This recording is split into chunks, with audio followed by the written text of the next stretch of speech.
When I look back on the journey, man, if there was anything I would do differently, I think I did everything exactly the way it was supposed to be.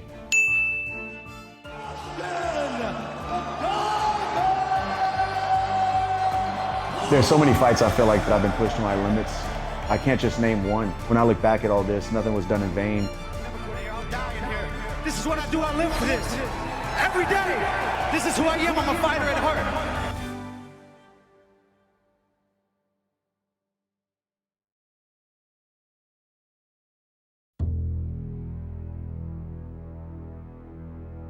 There's so many fights I feel like that I've been pushed to my limits.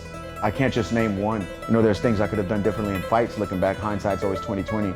I could have zigged a lot of times when I should have zagged, or vice versa, but you know, the Korean Zombie back in 2012, where I was as a fighter, he pushed me to my limits.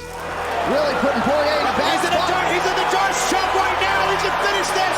This is a choke that this is a choke that Poirier has used. Korean Zombie just finished him with his own choke. The first Gaethje fight, that was, you know, he pushed me to my limits.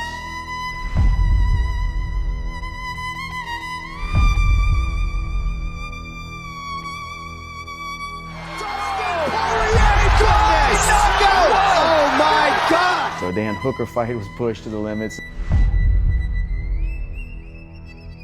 Islam obviously pushed me to the limit.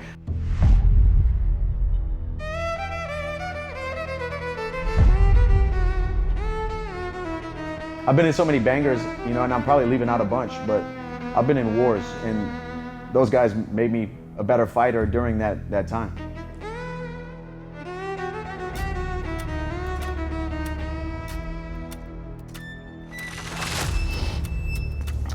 The rivalries I've had, some have been like sport, some have been personal.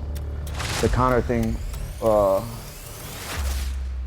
me a lesson at a younger age in fighting, that you know, you can't let people get into your head with the trash talk, and all the outside opinions don't matter. It's all about what you can control.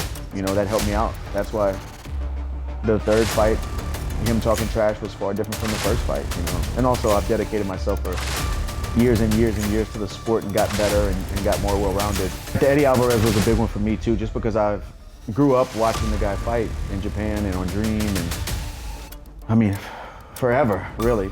You know, HD Net did a special on him back in the day when me and my wife were living at our first house, and I was like, man, this guy's awesome. And then I'll keep training, keep scrapping, and then I'm standing across the ring from him under the lights. It was a surreal moment.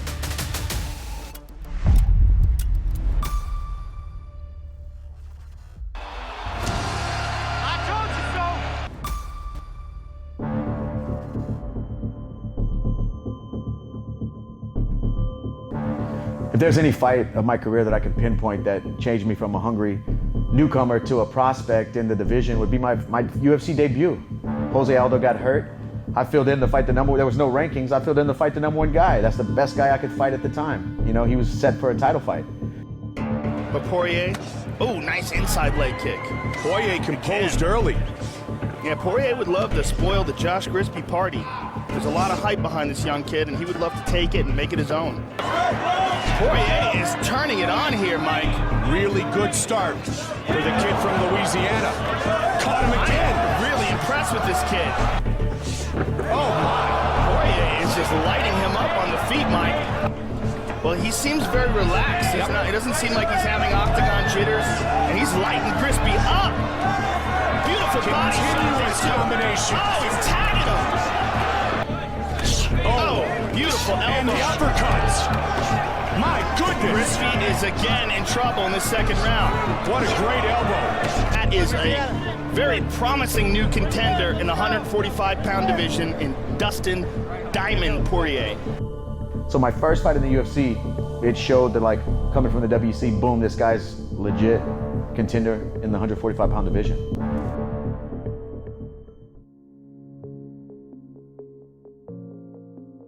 The career achievement that I'm most proud of is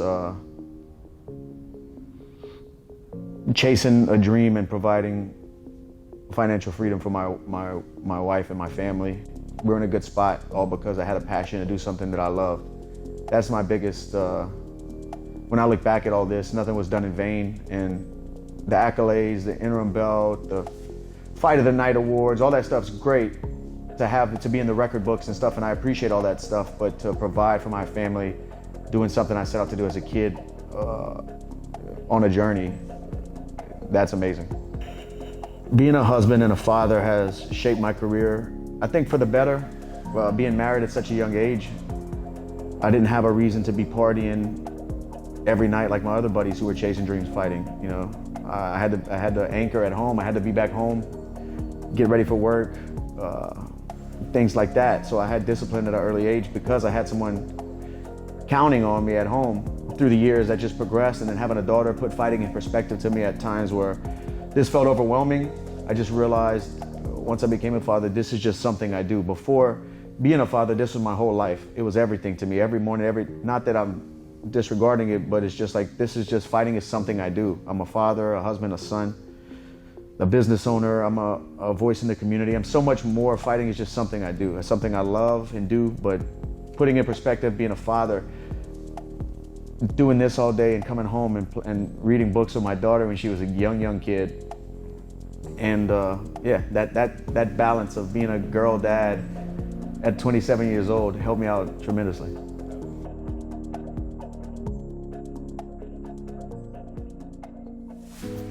I came to the decision to retire from the sport because I'm 36. I mean, I think I have a few good years left of me. I could put on some bangers and beat some really top guys and maybe even potentially fight for the belt again.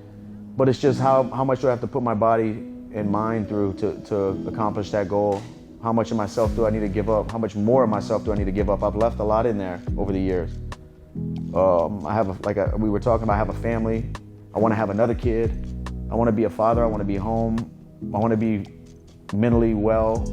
As I get older, I want to see my daughter get married. There's no secret, this isn't good for you. What we do, this isn't good for you. You know, I hurt every morning and my back hurts, my knees, my hips, my elbows, shoulders, the list goes on. Combat sports is tough. And the thing with me and the sport too, I don't want to disrespect it by trying to squeeze out every paycheck I can get because I'm leaving a lot of money by walking away. But I don't want this sport to retire me. I want to retire from the sport.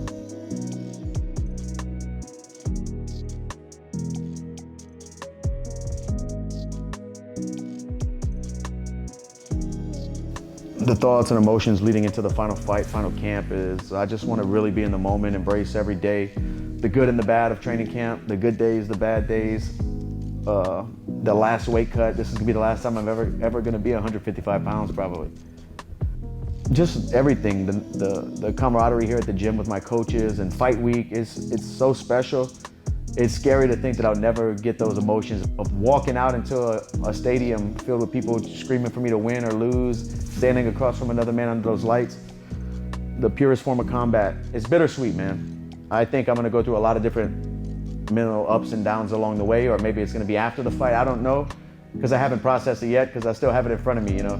So we'll see. Since I turned professional, it's been the same guys. We've brought people on board to help with other areas, but my guy Robert Rovetta was there for my second or third professional fight. He got me to the WC, been in my corner a bunch of times, and I'm gonna retire with him being my manager.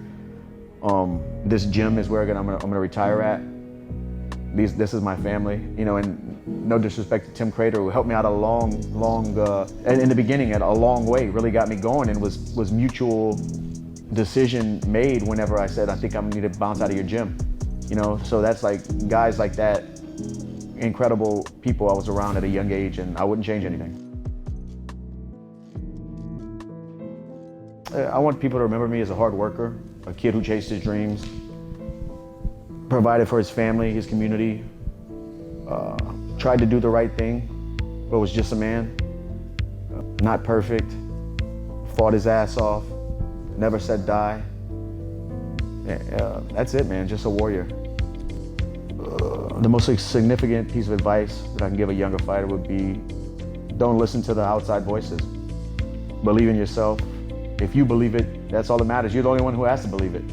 You believe it first and go make it happen, they'll believe it. And you have to have work ethic. This stuff is not gonna be easy. There's gonna be days You don't want to get up and run. You don't want to get up and get punched in the face. You don't want to get up and wrestle, but you do it anyway because you have discipline. Discipline is everything when it comes to combat sports, one-on-one sports, or maybe sports in general, I don't know, but discipline. On the days you don't want to, you do it anyway because you're disciplined.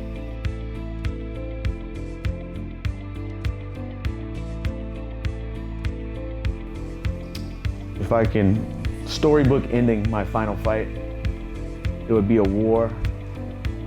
Both of us bleeding, hurting. Somehow I get the W, get my hand raised, and keep the tradition of never losing 2 in a row. I'll put him down and never pick him back up. I'm not one of the guys who's gonna come out of retirement or, once I lay him down, it's done.